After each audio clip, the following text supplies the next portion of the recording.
Olá, estamos aqui de volta para continuar a leitura do quarto livro, o penúltimo, da saga do Percy Jackson e os Olimpianos, que é A Batalha do Labirinto. E hoje nós vamos ler o capítulo 9. Se você chegou aqui agora, nosso canal é um canal de leitura coletiva que tem como objetivo principal democratizar o acesso à leitura. Então pode procurar nas playlists, elas estão pelos títulos dos livros. Dentro de cada playlist tem todos os capítulos dos livros. E além deste projeto principal, que é o Ler para Quem Não Pode Ler, que nós temos os livros divididos em playlists, nós temos projetos também. Então tem o projeto Sarau, que é declamação de poesias, tem o projeto Nem Te Conto, que são contos e crônicas. Então vale a pena dar uma acompanhada aí no nosso canal. Se inscreva, ative o sininho para receber as notícias de quando nós publicarmos algum outro vídeo. No mais, normalmente, todos os domingos sai um capítulo do livro principal que está sendo lido no período.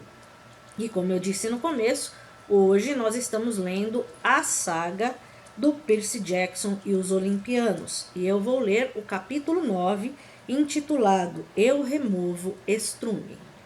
Vamos à leitura. Perdi as esperanças quando vi os dentes dos cavalos. Ao me aproximar mais da cerca, segurei a camisa sobre o nariz para bloquear o cheiro.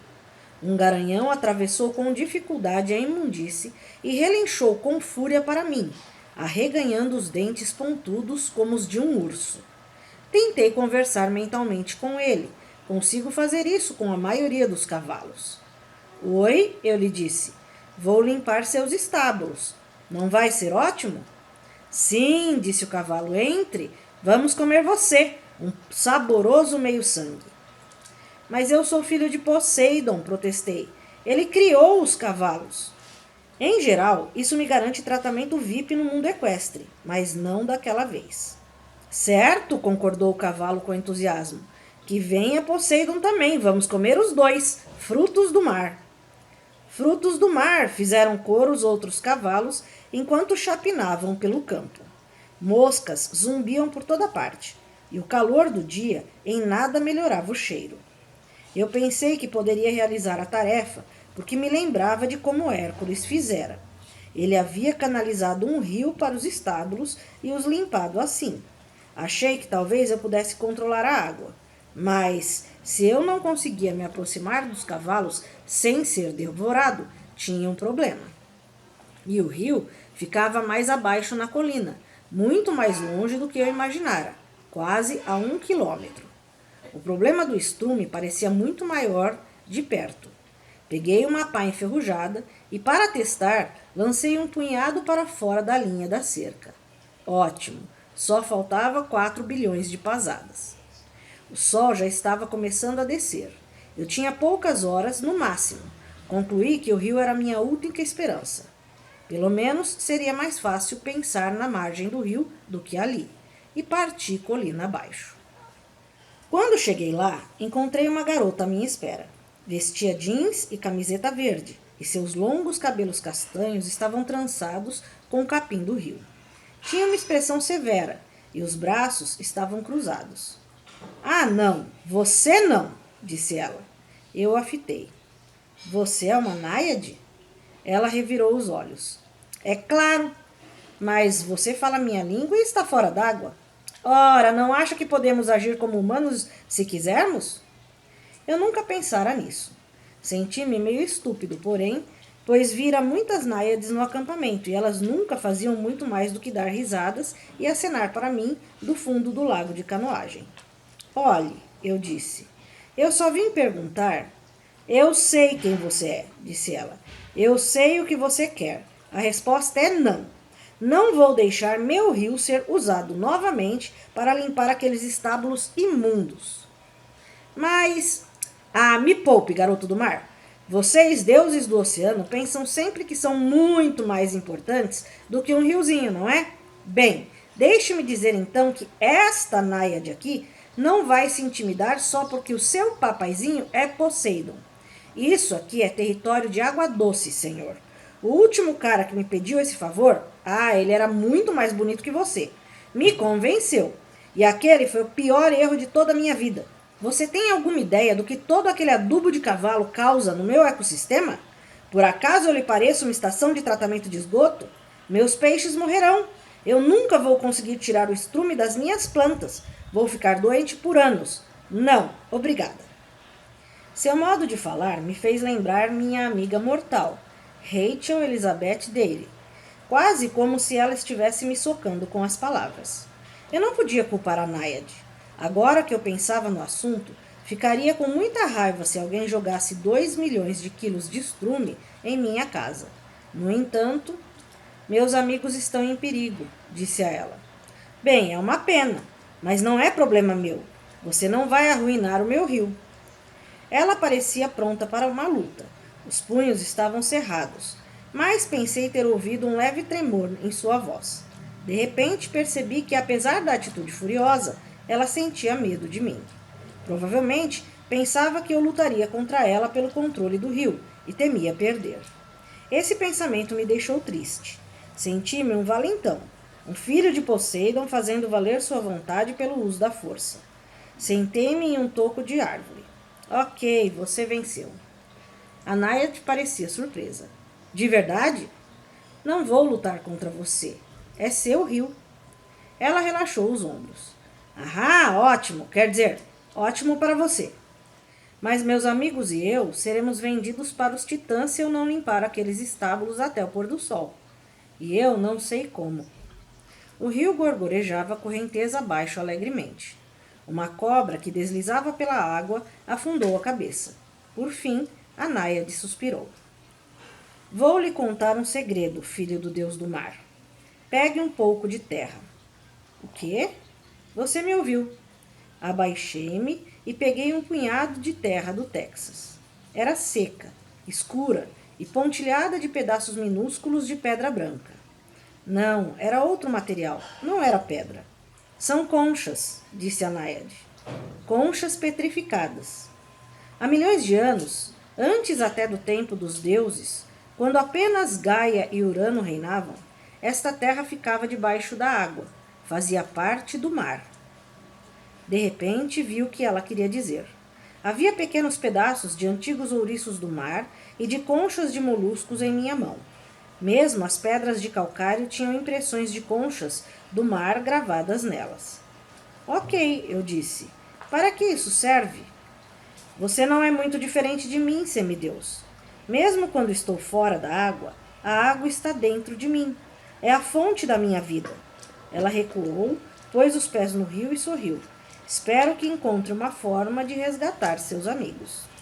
E com isso, se transformou em líquido e dissolveu-se no rio. O sol tocava as colinas quando voltei para os estábulos. Alguém devia ter vindo alimentar os cavalos, pois eles estavam devorando carcaças de animais enormes. Não dava para ver que tipo de animal era, e no fundo eu não queria saber. Se era possível aqueles estábulos ficarem mais repugnantes, 50 cavalos dilacerando carne crua conseguiram isso. Fruto do mar, um deles pensou ao me ver. Entre, estamos com fome ainda. O que eu devia fazer? Não podia usar o rio, e o fato de que aquele lugar estivera debaixo da água 1 milhão de anos antes não me ajudava muito naquele momento. Olhei para a pequenina concha calcificada na palma da mão, depois para a imensa montanha de estrume. Frustrado, atirei a concha no meio do estrume. Estava prestes a virar as costas para os cavalos quando ouvi um ruído. Paft! Como o som de um balão de gás que tivesse sido furado. Olhei para onde eu havia atirado a concha. Um minúsculo esguicho de água subia da imundície. Impossível, murmurei. Hesitante, dei um passo na direção da cerca. Cresça, eu disse ao esguicho de água. Shiu! A água jorrou 1 metro no ar e continuou a fluir. Era impossível, mas estava acontecendo. Alguns cavalos aproximaram-se para ver o que era. Um levou a boca à fonte e recuou. Ah, disse ele, é salgada. Era água do mar no meio de um rancho no Texas. Peguei mais um punhado de terra e catei os fósseis de conchas. Eu não sabia bem o que estava fazendo, mas corria ao longo do perímetro de todo o estábulo, atirando conchas nas pilhas de cocô. Em cada ponto onde uma concha caía, irrompia uma fonte de água salgada. Pare! Gritavam os cavalos. Carne é bom, banho é ruim. Então percebi que a água não saía do estábulo ou corria morro abaixo como normalmente aconteceria. Ela simplesmente borbulhava em torno de cada fonte e penetrava no solo, levando a sujeira com ela.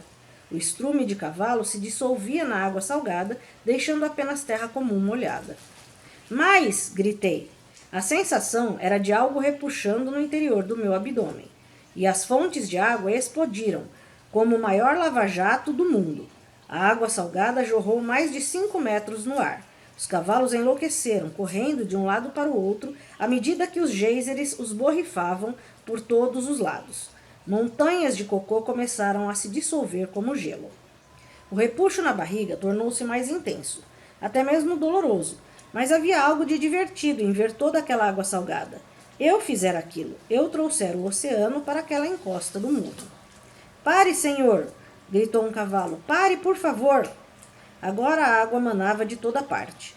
Os cavalos estavam encharcados e alguns, em pânico, escorregavam na lama. O cocô já havia desaparecido por completo, toneladas dele simplesmente absorvidas pela terra. E agora a água começava a formar poças, escorrendo do estábulo, criando uma centena de riachos que corriam na direção do rio. Pare, eu disse à água. Nada aconteceu. A dor em minha barriga aumentava. Se eu não interrompesse os geysers logo, a água salgada alcançaria o rio e envenenaria os peixes e as plantas. Pare! Concentrei toda a minha força para interromper a força do mar. De repente, os geysers cessaram. Desabei de joelhos, exausto. À minha frente havia um estábulo limpo e reluzente, um campo de lama salgada e 50 cavalos tão completamente lavados que o pelo deles brilhava. Até os restos de comida entre os dentes haviam sido limpos. Não vamos comê-lo, gemiam os cavalos. Por favor, senhor, chega de banho salgado. Com uma condição, eu disse. De hoje em diante, vocês só comerão o que seus tratadores lhes derem. Pessoas não. Caso contrário, voltarei com mais conchas do mar. Os cavalos relincharam e fizeram um monte de promessas de que seriam bons carnívoros dali para adiante. Mas não fiquei para o bate-papo. O sol já estava baixando. Virei e corria toda para a sede do rancho. Senti o cheiro de churrasco antes de alcançar a casa. Isso me deixou ainda mais furioso, pois eu adorava churrasco. O deck estava arrumado para uma festa. Faixas e balões decoravam a cerca. Gerion virava hambúrgueres em uma imensa churrasqueira feita com um velho tambor de óleo. Eurition espreguiçava-se em uma mesa, cutucando as unhas com uma faca. O cão de 2 cabeças farejava as costelas e os hambúrgueres que grelhavam.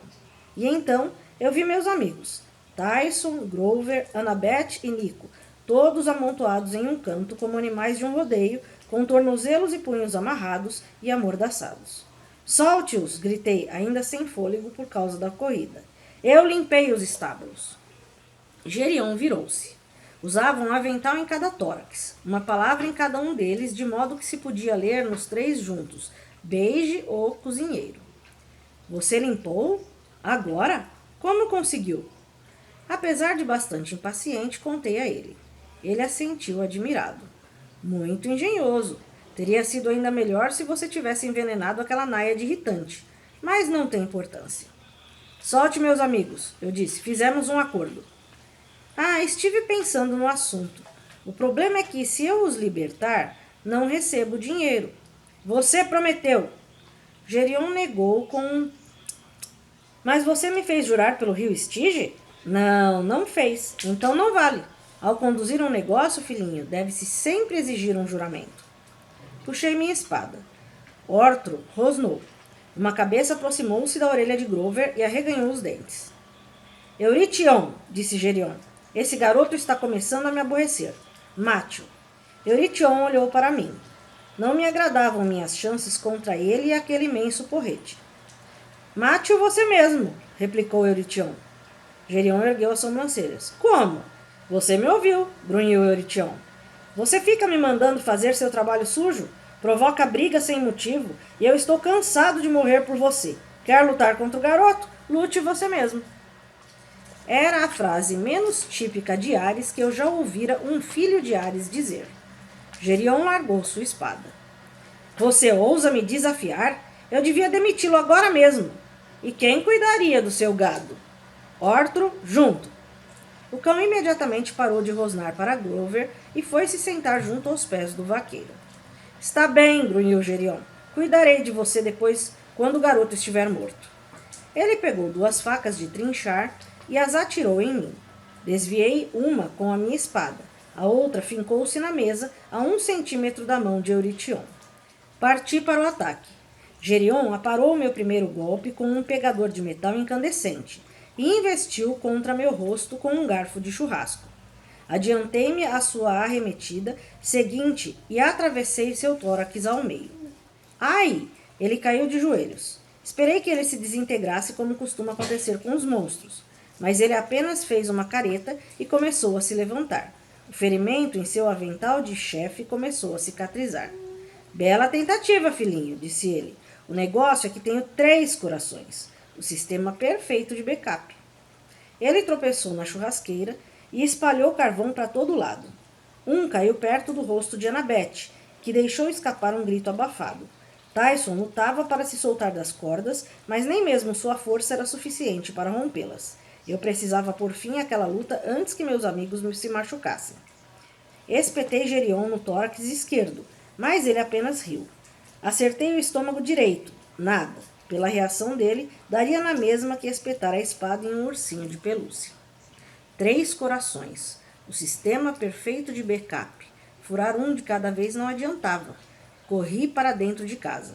Covarde, ele gritou. Volte e morra com honra. As paredes da sala de estar estavam decoradas com um punhado de troféus de caça horríveis. Cabeças de alce e de dragão empalhadas, uma caixa de arma, um monstruário de espadas e um arco com uma aljava. Gerion atirou seu garfo de churrasco, que atingiu a parede com um ruído surdo, bem perto da minha cabeça. Ele puxou 2 espadas do monstruário na parede. Sua cabeça vai ali, Jackson, ao lado da do urso cinzento. Tive uma ideia louca. Larguei contra a corrente e agarrei o arco, arrancando-o da parede. Eu era o pior atirador de arco e flecha do mundo. Não conseguia acertar os alvos no acampamento, muito menos a mosca. Mas não tinha escolha. Não conseguiria vencer aquela luta com uma espada. Rezei para Ártemis e Apolo, os arqueiros gêmeos, esperando que, pelo menos uma vez, eles tivessem pena de mim. Por favor, caras, só um tiro. Por favor. Preparei uma flecha.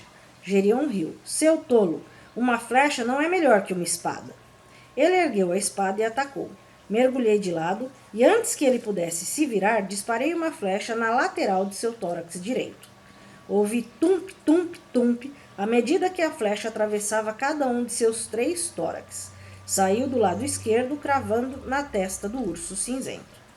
Gerion largou as espadas, voltou-se e me fitou. Você não sabe atirar. Disseram-me que não consegue... Seu rosto adquiriu um tom doentio verde. Ele caiu de joelhos e começou a se desfazer em areia, até que tudo o que restava dele eram apenas 3 aventais de cozinha e um enorme par de botas de cowboy. Desamarrei meus amigos. Eurition não tentou me impedir. Então, aticei o fogo na churrasqueira e atirei a comida nas chamas, como uma oferenda a Ártemis e a Apolo. Obrigado, caras, eu disse. Devo essa a vocês. O céu trovejou ao longe, então deduzi que os hambúrgueres deviam estar bons. Um viva para Percy, disse Tyson. Podemos prender este vaqueiro agora? Perguntou Nico. É, concordou Grover. E aquele cachorro quase me matou. Olhei para Eurition, que ainda estava sentado, relaxado à mesa. Ortro tinha as 2 cabeças no colo do vaqueiro. Quanto tempo vai levar para Gerion se refazer? Perguntei-lhe. Eurition deu de ombros. 100 anos?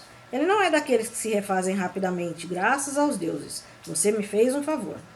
Você disse que tinha morrido por ele antes? Lembrei. Como? Trabalho para aquela aberração há 1000 anos. Comecei com um meio-sangue comum, mas escolhi a imortalidade quando meu pai a ofereceu a mim. Pior erro que já cometi. Agora estou preso aqui nesse rancho. Não posso ir embora. Não posso pedir demissão. Eu só cuido das vacas e luto pelo lugar de Gerion. De certa forma, estamos presos um ao outro. Talvez você possa mudar isso, eu disse. Eurition estreitou os olhos. Como? Seja bom com os animais, cuide bem deles e pare de vendê-los como alimento. Pare de negociar com os titãs. Eurition pensou em minhas palavras. Isso seria bom. Traga os animais para o seu lado e eles vão ajudá-lo. Quando Gerion voltar, quem sabe não é ele quem vai trabalhar para você? Eurition sorriu. Bem, com isso eu posso conviver. Você não vai tentar nos impedir de ir embora? Claro que não. Annabeth esfregou os punhos machucados. Ela ainda olhava desconfiada para Eurition. Seu patrão disse que alguém pagou para que passássemos em segurança. Quem foi? O vaqueiro deu de ombros. Talvez ele só tenha dito aquilo para enganar vocês. E quanto aos titãs? Perguntei. Você já enviou para eles as mensagens de Íris a respeito de Nico? Não. Gerion ia fazer isso depois do churrasco. Eles nada sabem dele. Nico fuzilava-me com os olhos. Eu não sabia o que fazer em relação a ele. Duvidava que ele concordasse em ir conosco. Por outro lado, não podia simplesmente deixá-lo perambular por ali, sozinho. Você poderia ficar aqui até concluirmos nossa missão, eu lhe disse. Seria seguro. Seguro? Replicou Nico. Que importância tem para você minha segurança? Você foi o responsável pela morte de minha irmã. Nico, disse Annabeth, aquilo não foi culpa do Percy. E Gerion não estava mentindo sobre Cronos querer capturar você. Se ele soubesse quem você é, faria de tudo para levá-lo para o lado dele. Eu não estou do lado de ninguém e não tenho medo. Deveria ter, disse Annabeth. Sua irmã não iria querer. Se você se importasse mesmo com minha irmã, me ajudaria a trazê-la de volta. Uma alma por uma alma? Perguntei. Sim, mas se você não queria a minha, não vou explicar nada para você. Ele piscou, tentando reprimir as lágrimas. E eu vou trazê-la de volta. Bianca não iria querer voltar, eu disse. Não assim. Você não a conhecia, gritou ele. Como sabe o que ela gostaria? Olhei para as chamas na churrasqueira. Pensei no verso da profecia de Annabeth. Tu acenderás ou cairás pela mão do rei fantasma.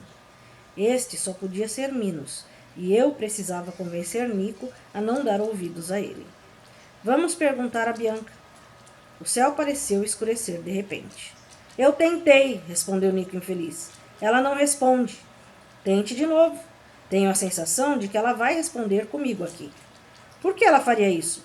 Porque ela tem me enviado mensagens de Íris, eu disse de repente, sendo tomado por essa certeza. Ela vem me tentando me avisar o que você está tramando, para que eu possa protegê-lo. Isso é impossível, Nico sacudiu a cabeça. Só tem uma forma de descobrir. Você disse que não tem medo? Voltei-me para Eurition. Vamos precisar de um buraco parecido com um túmulo, e comida e bebida. Percy, disse Annabeth em tom de advertência. Não creio que isso seja uma boa... Está certo, disse Nico. Vou tentar. Eurition coçou a barba. Tem um buraco aberto lá atrás, para a fossa séptica. Poderíamos usá-lo. O garoto ciclope pegue o isopor com gelo na cozinha. Espero que os mortos gostem de cerveja preta. É isso aí, né? Capítulo de hoje, um capítulo de transição, na verdade. Nós tivemos aí o Percy fazendo um dos desafios que também foi imposto a Hércules, que é a limpeza dos estábulos, né, de Gerion, e resolvendo o problema de uma forma, obviamente, diferente da do Hércules, porque o Hércules tinha desviado o rio, e aí agora tem toda a questão ecológica que o Rick Riordan gosta de trabalhar, do impacto, né? E aí ele acaba recorrendo à geologia do lugar para que o oceano limpe a região. Muito criativo, como sempre, o Rick Riordan nas suas histórias para atualizar a mitologia. E o que vai acontecer agora, né? Será que é mesmo a Bianca que mandava as mensagens? Será que o Nico vai conseguir conversar com a Bianca? Como será que vai ficar essa mágoa dele em relação ao Percy, né? Então, se você gosta da série, acho que você deve estar acompanhando aí que vai sair, né, na televisão, nos streamings, uma série televisiva adaptando os livros. Se você gosta e quer continuar acompanhando, fique com a gente. E se você tem amigos que gostam, indique para os amigos o nosso canal, porque obviamente aqui, apesar de ter agora o Pierce, não tem apenas o Pierce, né? Nós já tivemos Harry Potter, nós já tivemos Dom Casmurro, nós já tivemos O Pequeno Príncipe, já tivemos várias obras e vamos continuar tendo várias obras sendo lidas neste projeto, que afinal, como eu disse lá no começo, é de democratização da leitura. Então nos ajude a divulgar a leitura também. Um grande abraço e até a próxima!